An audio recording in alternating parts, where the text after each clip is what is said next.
गोपियां कौन हैं, क्यों प्रेम करते हैं ठाकुर जी, उनके साथ क्यों रास रचाते हैं? क्योंकि गोपियां कथा श्रवण करती हैं, श्रोता। रुक्मणी जी से विवाह क्यों करते हैं भगवान? क्योंकि रुक्मणी जी अपने पत्र में लिखती हैं, श्रुत्वा गुणान भुवन सुंदर शृण्वताम ते, मैं आपकी कथा सुनती हूं। ठाकुर जी कहते हैं मेरी पत्नी बनने योग्य हो। हनुमान जी महाराज राम जी को इतने प्रिय क्यों हैं? प्रभु चरित्र सुनवे को रसिया, राम लखन सीता मन बसिया। आप लोग यदि उठा करके देखेंगे तो हर जगह ठाकुर जी ने अपने प्रेम का इजहार किया है, तो वो श्रोताओं के प्रति किया।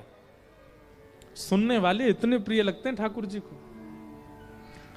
हम कथा सुना रहे हैं, व्यास मंच पर बैठे हैं, ऊंचे बैठे हैं, पर निश्चित ही ठाकुर जी की दृष्टि मेरे पे नहीं होगी। यहां बैठे हुए सब श्रोताओं को ही देख रहे होंगे, और आप सबके मुखमंडल को देख करके ठाकुर जी इतने प्रसन्न हो रहे होंगे, मेरी कथा सुन करके कितना आनंद में आ रहा है। अब इसका विकार धीरे धीरे ठीक होगा, अब इसके अंदर एक दोष है, वो दोष मैं व्यास जी से बुलवाऊंगा। तो कई बार देखना, आप अनुभव करेंगे, आपके जीवन की ऐसी ऐसी घटना व्यास मंच से बोल दी जाती हैं, आपको लगेगा ये तो मेरे लिए कही गई बात। कैसे? क्योंकि यहां बैठने के बाद मेरी वाणी नहीं है, ठाकुर जी यहां घूमते घूमते एक एक श्रोता के मन के भाव व्यास से बुलवाते हैं।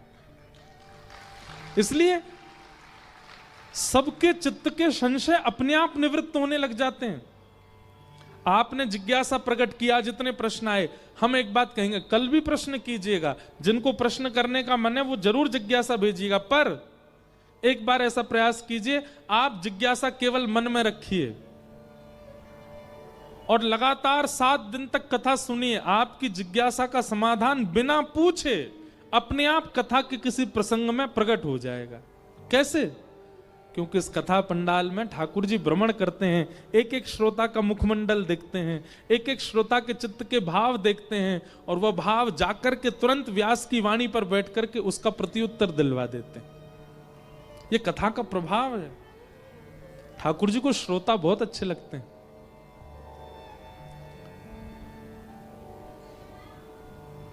सुनने वाले बहुत प्रिय हैं।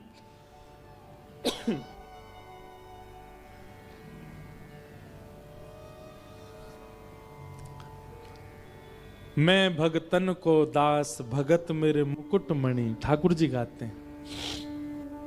कौन से भक्त? जो कथा सुनते हैं, वो ठाकुर जी को बहुत प्रिय है।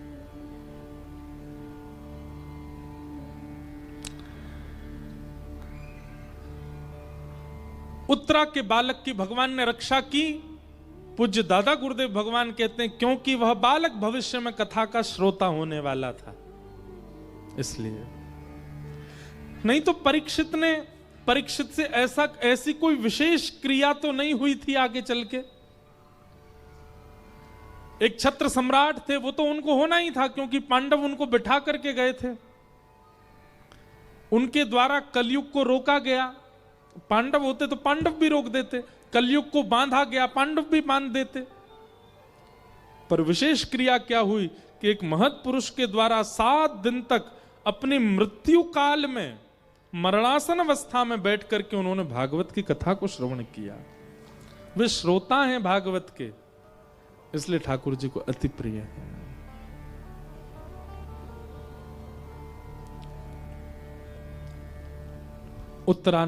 उत्तरा के बालक की भगवान ने रक्षा की, और इस दृश्य को कोई नहीं देख पाया, लेकिन वहां खड़ी कुंती ने देख लिया। कुंती ने देखा कि इन्होंने गर्भ में जाकर के छोटे से बालक की रक्षा की है। इस दृश्य को देख करके कुंती भगवान की स्तुति गाने लगी, और ये कुंती स्तुति भागवत की सबसे पहली स्तुति है, सबसे पहली स्तुति कि नमस्ये पुरुषं त्वाद्यं ईश्वरं प्रकृते परं अलक्ष्यं सर्वभूतानां अंतर्बहिरवस्थितम्।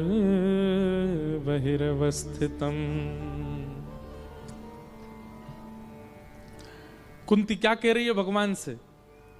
हे नाथ, ये जो लीला आपने किया ना, मैंने देख लिया। आप एक रूप से बाहर खड़े रहे और दूसरे रूप से सूक्ष्म रूप धारण करके कुंती उत्तरा के गर्भ में जाकर के बालक की रक्षा करके आए। हे परमात्मा, हे भगवान, मैं आपको प्रणाम करती हूं। ठाकुर जी बोले, भुआ, उल्टी नदी बहा रही हो, आप मेरी भुआ हो, मैं आपका भतीजा हूं, मुझे आपको प्रणाम करना चाहिए, आप मुझे क्यों प्रणाम कर रही हो? कुंती कहती है, क्योंकि आप परमात्मा हो, आप भगवान हो। भगवान बोले, मैं भगवान हूं, इसका कोई प्रमाण है आपके पास? बोले हाँ, एक रूप से बाहर खड़े और एक रूप से भीतर जाके आपने बालक की रक्षा की, मैंने देखा। तो भगवान क्रॉस क्वेश्चनिंग करते हैं। क्या पूछते हैं? अगर मैं भगवान हूं, भुआ, अगर आप कहती हो कि मैं भगवान हूं, तो मेरे द्वारिका गमन पर आप इतनी विचलित क्यों हो रही हो? भगवान तो सब जगह रहता है, कण कण में विद्यमान है। मैं द्वारिका जाने की बात करता हूं तो आप रोने क्यों लग जाती हो? अगर मैं परमात्मा हूं तो मुझे द्वारिका जाने दो, क्योंकि परमात्मा तो कण कण में है, वो छोटे छोटे कणों में भी, यहां पर भी विद्यमान है। एक प्रकार से ठाकुर जी बोले, अगर मैं परमात्मा हूं तो मैं सब जगह दिखता क्यों नहीं हूं? बताओ। कुंती से भगवान ही पूछ रहे हैं, अगर मैं परमात्मा हूं तो मेरी व्यापकता सर्व जगह होनी चाहिए, मैं दिखता क्यों नहीं हूं? बताओ। तब कुंती कहती है कि माया जवनिका चलन आज्ञा दो क्षजमव्ययम् न लक्ष्य से मूढ़ दृशा नटो नाट्य धरो यथा।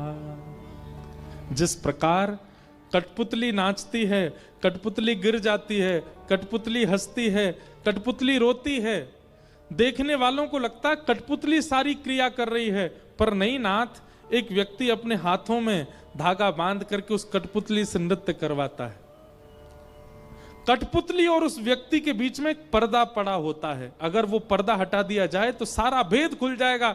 कठपुतली की अपनी सामर्थ्य नहीं, कोई व्यक्ति पीछे से नचा रहा था। ठीक वैसे ही हमें व्यक्ति नाचता, गाता, खेलता, कूदता, कमाता दिखता है, माया का पर्दा पीछे पड़ा है। सदगुरु जीवन में आकर के जैसे ही माया का पर्दा हटा देंगे, सारे भेद खुल जाएंगे कि मानव की अपनी सामर्थ्य नहीं थी, सब ठाकुर जी करवा रहे थे। आपको बात समझ आया करे तो ही ताली बजाया करो। कई बार हमको लगता पता नहीं समझ में आई, ऐसी बजा दी। समझ में आई बात? क्यों नहीं दिखते ठाकुर जी?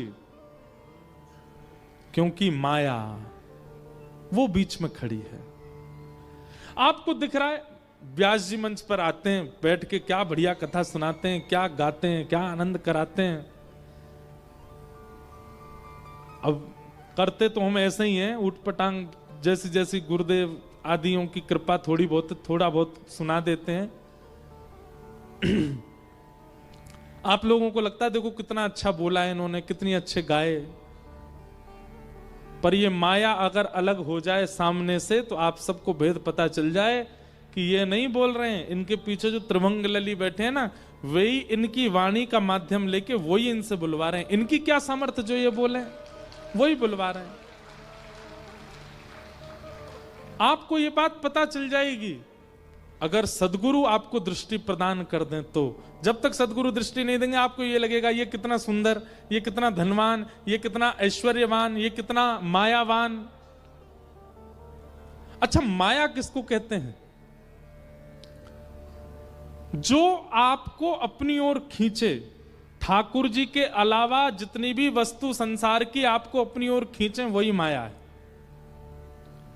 जो आपको अपना आदि बना दे, जिसका एडिक्शन आपको हो जाए, जिसके बगैर आप जी ना पाओ, वही माया है। धन माया है, वैभव माया है, प्रतिष्ठा माया है, ऐश्वर्य माया है,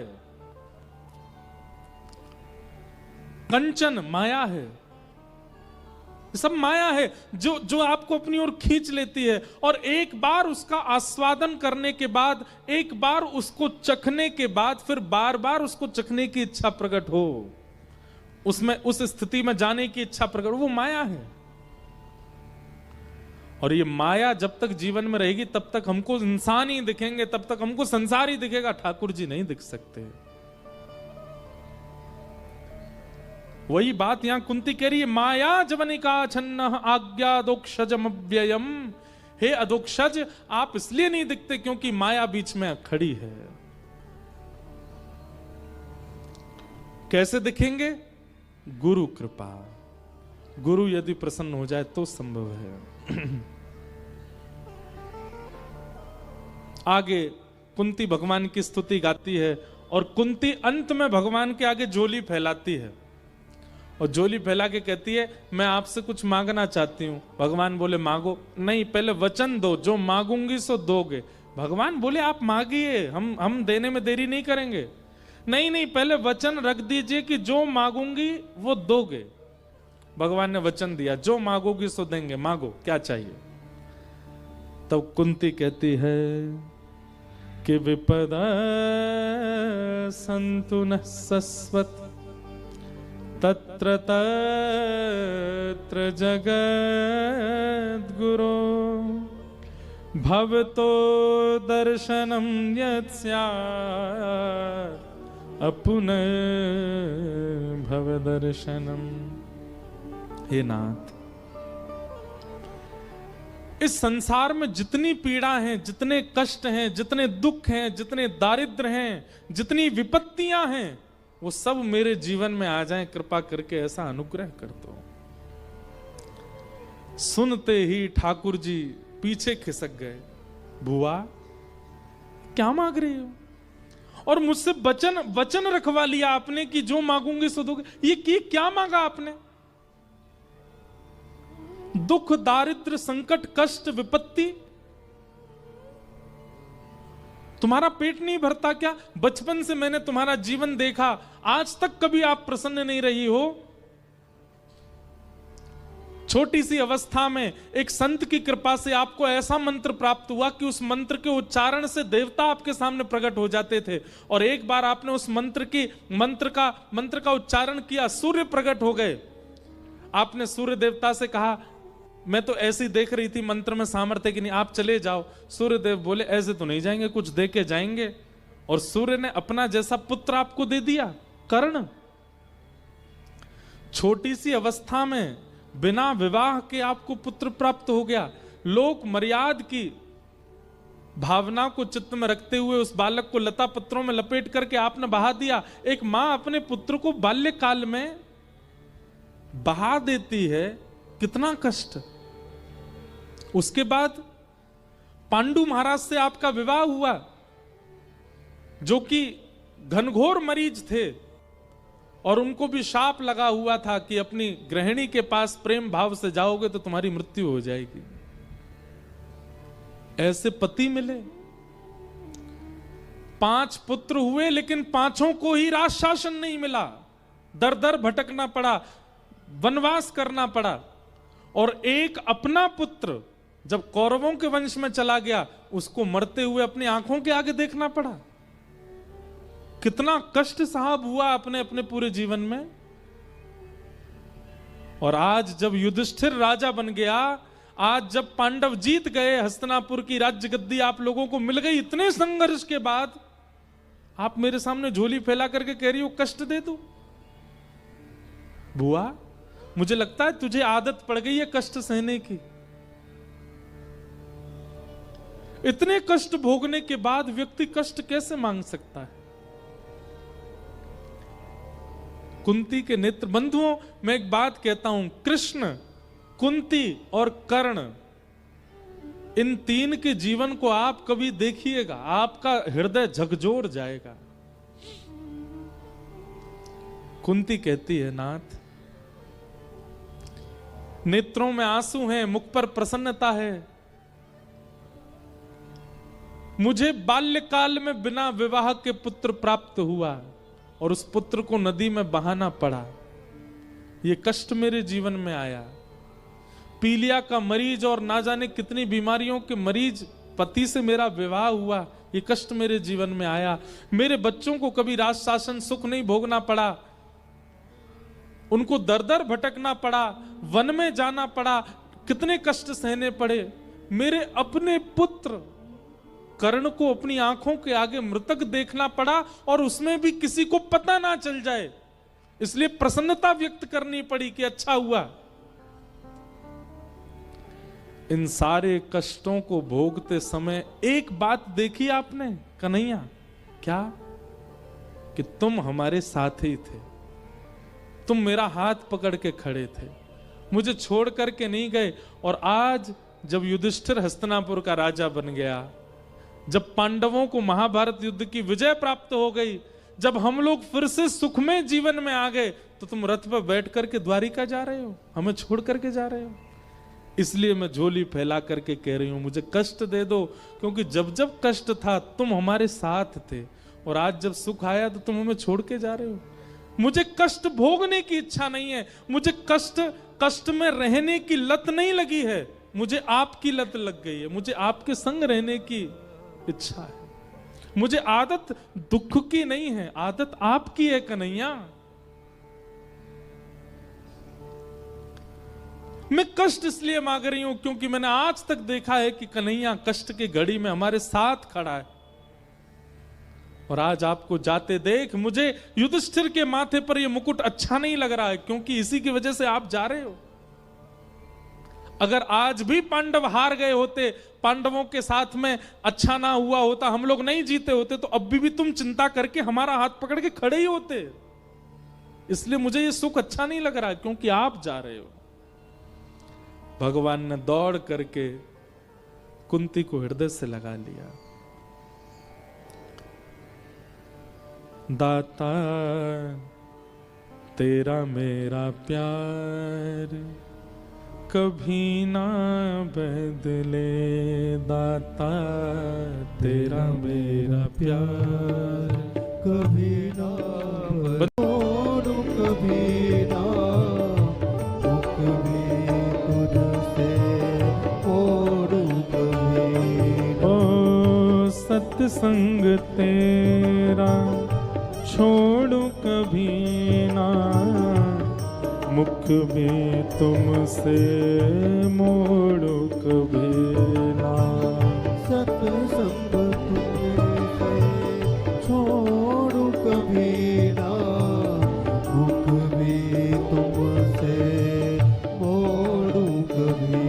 मन से मन का ये तार कभी ना बदले, मन से मन का ये तार कभी ना बदले। ओ मन से मन का ये तार कभी ना बदले, मन से मन का ये तार कभी ना बदले। ओ दाता मेरा ये विचार कभी ना बदले, दाता मेरा ये विचार कभी ना बदले।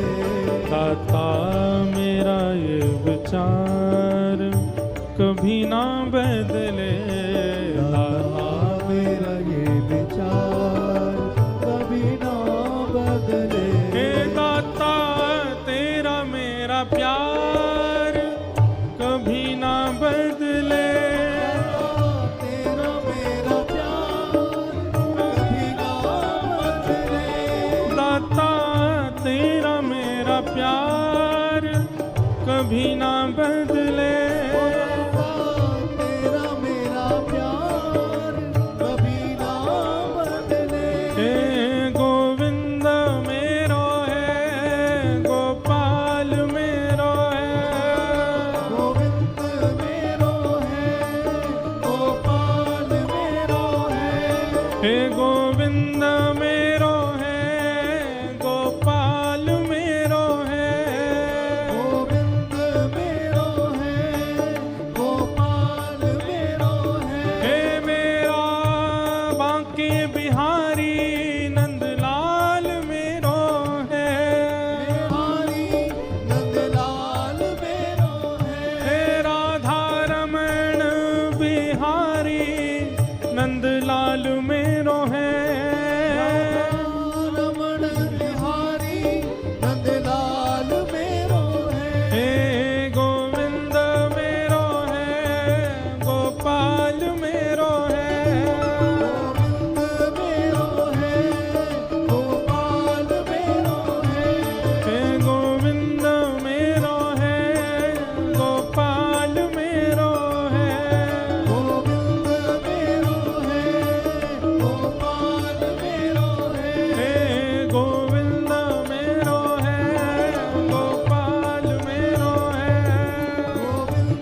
जय जय श्री राम, जय जय श्री राम, जय जय श्री राम।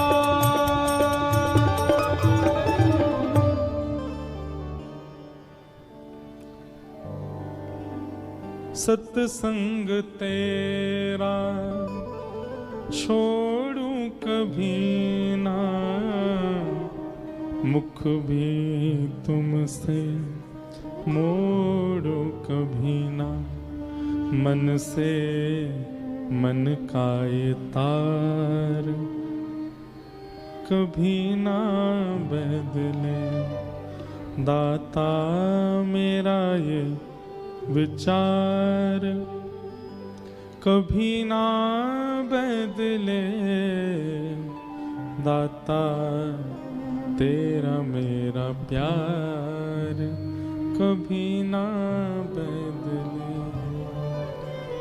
जो भाव हमारा ठाकुर जी के प्रति है उसमें बल्कि वर्धन होना चाहिए, वो घटना नहीं चाहिए, वो और वर्धित हो और बड़े ठाकुर जी के प्रति, ऐसी भावना।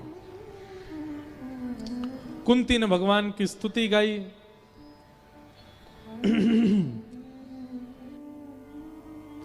ठाकुर जी ने कुंती से कहा कि आप चिंता मत करो बुआ, आप जब मेरा अनुभव करना चाहोगी, जब मेरा चिंतन करोगी, आप वहीं मेरा दर्शन कर लोगी जहां बैठ करके मेरा चिंतन करोगे।